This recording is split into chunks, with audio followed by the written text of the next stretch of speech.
Here we go. It is time for Wild Wednesday. We like to have fun here on the 9-2, and each week we check in with Colorado Parks and Wildlife. We're joined now with Joey Livingston from CPW.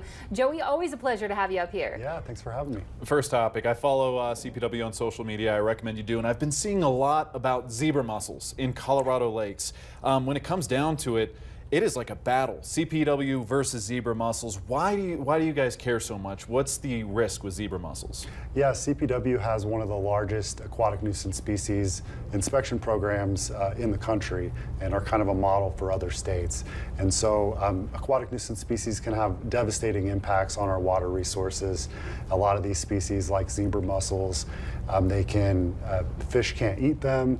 They consume nutrients and phytoplankton that are in the waters that can go to other fish, and they also clog our pipes and waterways. A lot of this is drinking water and can cause billions of dollars in damage. They look harmless, but I mean, they could literally wreck an ecosystem. They can. They build up on surfaces like boats or pipes, and they kind of build up kind of like barnacles, if people have seen those, and they just build up on top of each other and cause this really very thick surface where they're just sitting there feeding, but other animals can't eat them, and That's so they what just I was have a going to ask. devastating impact. I'm so sorry. Yeah. I remember my in-laws had a boat, and we used to have to check it when we took it out of any of the lakes here in Colorado. Do we still have to do that? Yeah, that's part of that aquatic nuisance species program, is where we have the inspections before you launch your lake and as you're coming off, before you launch your boat and as you're coming off as well, where we're looking for probably a dozen different species, but some of the most devastating are these zebra mussels. Fascinating, Joey. Always learning something. All right, now we've got to talk bears again.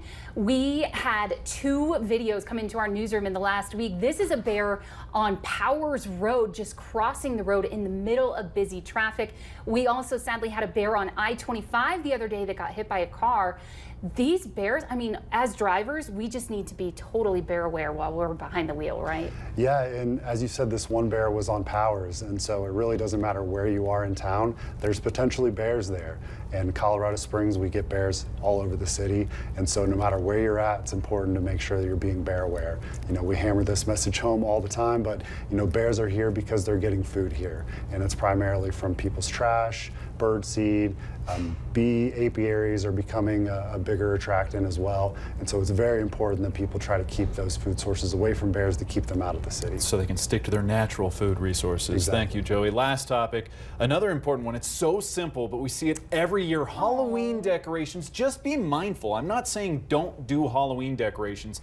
I'm saying be careful with some of them. Talk about, I mean, you guys see it every year. From you firsthand, what's your message to our viewers about being aware?